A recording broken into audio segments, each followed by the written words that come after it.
சாமியார் ஒருவர் இருந்தார். அவர் பொய் பேசாதவர்கள் வீட்டில் கொடுக்கப்படும் உணவை மட்டுமே சாப்பிடுவார். ஏனென்றால் பொய் பேசுபவர்களின் வீட்டில் உணவை உட்கொண்டால் அவர்களுடைய பொய் சொல்லும் குணம் வந்து தன்னுடைய தவ பலன் போய்விடும் என்று கருதி அவ்வாறு இருந்தார். ஒரு நாள் பக்கத்து ஊருக்கு சென்றார். அங்கு அந்த ஊரில் உள்ளவர்களிடம், இங்கே பொய் பேசாதவர் யாராவது இருக்கிறார்களா என்று கேட்டார் சாமியார். அதற்கு அவர்கள் அந்த ஊரின் செல்வந்தர் பற்றி சொன்னார்கள். அவர் மிகவும் நல்லவர், சாது, சிவபக்தர் என்று கூறி அவரது வீட்டை காட்டினார்கள். சாமியார் செல்வந்தரை பற்றி மேலும் விசாரித்தார். அவருக்கு எத்தனை குழந்தைகள், எவ்வளவு சொத்து வைத்திருக்கிறார் என்று விசாரித்துவிட்டு அதன் பின் அவரது வீட்டுக்கு சென்றார். செல்வந்தர் வீட்டுக்கு சாமியார் சென்றதும் உட்கார்ந்திருந்த செல்வந்தர் உடனே எழுந்து ஓடி வந்து ஞானி முன் விழுந்து வணங்கினார். அவரை ஆசனத்தில் அமர வைத்தார். தங்கள் வீட்டில் ஞானி உணவருந்த வேண்டும் என்று வேண்டினார். செல்வந்தருடைய அன்பு, பணிவு, அடக்கம் முதலிய குணங்கள் ஞானிக்கு பிடித்துவிட்டது. ஆனால் அவர் உண்மையானவரா என்று சோதித்துவிட்டு அப்புறம் உணவருந்தலாம் என்று எண்ணி அவரை சோதனை செய்ய ஆரம்பித்தார். உங்களிடம் எவ்வளவு பணம் இருக்கிறது என்று ஞானி கேட்டார். அதற்கு செல்வந்தர் தன்னிடம் 22,000 ரூபாய் இருக்கிறது என்றார். தங்களுக்கு எத்தனை குழந்தைகள் என்று கேட்டார் ஞானி. ஒரே மகன்தான் இருக்கிறான் என்றார் செல்வந்தர். இறுதியாக உன் வயது என்ன என்று கேட்டார் ஞானி. அதற்கு செல்வந்தர், எனக்கு வயது 4 என்றார். சாமியாருக்கு கோபம் வந்துவிட்டது. உன்னை போய் பொய் பேசாதவர் என்கிறார்களே, நீ பேசுவது எல்லாம் நம்பும்படியாக இல்லையே. இங்கு நான் உணவு சாப்பிட்டால் அது என் தவத்தை அழித்து என் குணத்தை மாற்றிவிடும். நான் பொய் சொல்லுகிறவர்கள் வீட்டில் சாப்பிடுவதில்லை என்று சொல்லி சாமியார் எழுந்தார்.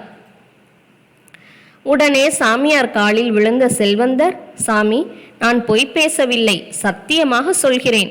சற்று நிதானமாக ஆராய்ந்து பார்த்துவிட்டு பின் முடிவு செய்யுங்கள் என்று சொல்லி தனது வரவு செலவு கணக்கு புத்தகத்தை எடுத்து காட்டினார். அதில் இருப்பு தொகை 1,00,000 ரூபாய் இருந்தது. உடனே ஞானி, உங்கள் கணக்கு புத்தகத்தில் உங்களது சொத்து 1,00,000 ரூபாய் என்று காட்டுகிறது. ஆனால் நீங்கள் எப்படி 22,000 ரூபாய் தான் இருக்கிறது என்று சொன்னீர்கள் என்று கேட்டார். அதற்கு செல்வந்தர், சுவாமி, 1,00,000 ரூபாய் பெட்டியில் உள்ளது என்றாலும் பெட்டியில் உள்ள பணம் என்னுடையது ஆகுமா? இதோ பாருங்கள், நான் செய்த தர்ம கணக்கில் இதுவரை 22,000 ரூபாய் தான் செலவழிந்துள்ளது. தர்மம் புரிந்த பணம்தானே என்னுடையது. இப்போதே நான் இறந்தால் பெட்டியில் கணக்கில் இருக்கும் இந்த 1,00,000 ரூபாய் என்னுடன் வராதே. என்னுடன் வருவது நான் செய்த தர்மம் ஒன்றுதானே, அது 22,000 ரூபாய் தானே. எனவேதான் என் சொத்து 22,000 ரூபாய் என்று சொன்னேன் என்றார்.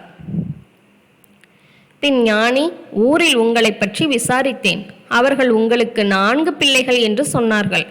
ஆனால் தாங்களோ 1 பிள்ளை என்கிறீர்களே என்றார். அதற்கு செல்வந்தர், சுவாமி, எனக்கு பிறந்தது 4 பிள்ளைகள்.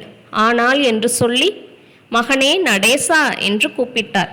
உடனே அவன், அப்பா, நான் விளையாடுகிறேன், சிறிது நேரம் கழித்து வருகிறேன் என்றான். மகனே வடிவேலா என்று கூப்பிட்டார். உடனே அவன், நண்பர்களுடன் வெளியே செல்கிறேன், பிறகு வந்து நீங்கள் சொல்வதை கேட்கிறேன் என்றான். மகனே சிவராஜா என்று கூப்பிட்டார். இருக்கிற பணத்தை எல்லாம் தானம் கொடுங்கள், இதற்கு உதவி செய்ய என்னை வேறு கூப்பிடுகிறீர்களா என்று அவனிடம் இருந்து பதில் மட்டும்தான் வந்தது. மகனே குமரேசா என்று கூப்பிட்டார். மகன் ஓடி வந்தான். அப்பாவையும் எதிரே இருந்த சாமியாரையும் தொழுது வணங்கினான். பின் சொல்லுங்கள் தந்தையே, நான் என்ன செய்ய வேண்டும், செய்து முடிக்கிறேன் என்று நின்றான். இப்போது செல்வந்தர் ஞானியிடம், சுவாமி, அந்த மூவரும் என் புதல்வர்களா? இல்லவே இல்லை. அவர்கள் மூவரும் நான் செய்யும் தர்மத்திற்கு முரணாக இருக்கிறார்கள்.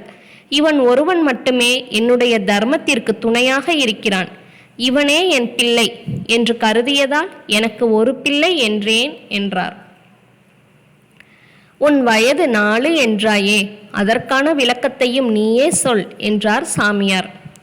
அதற்கு செல்வந்தர், சுவாமி, ஒவ்வொரு நாளும் நான் 1.5 மணி நேரம்தான் வழிபாட்டிற்கு செலவு செய்கிறேன்.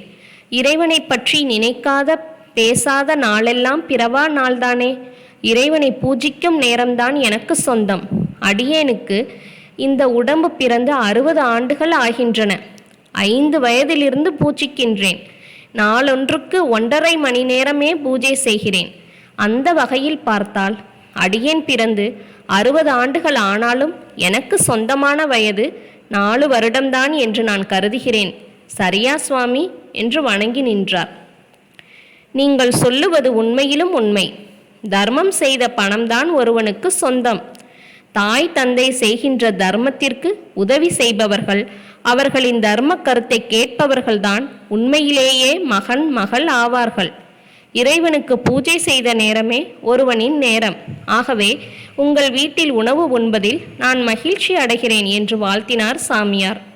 இந்த கதை ஒரு நிகழ்ச்சியில் திருமுருக கிருபானந்த வாரியார் சுவாமிகள் சொல்லியது.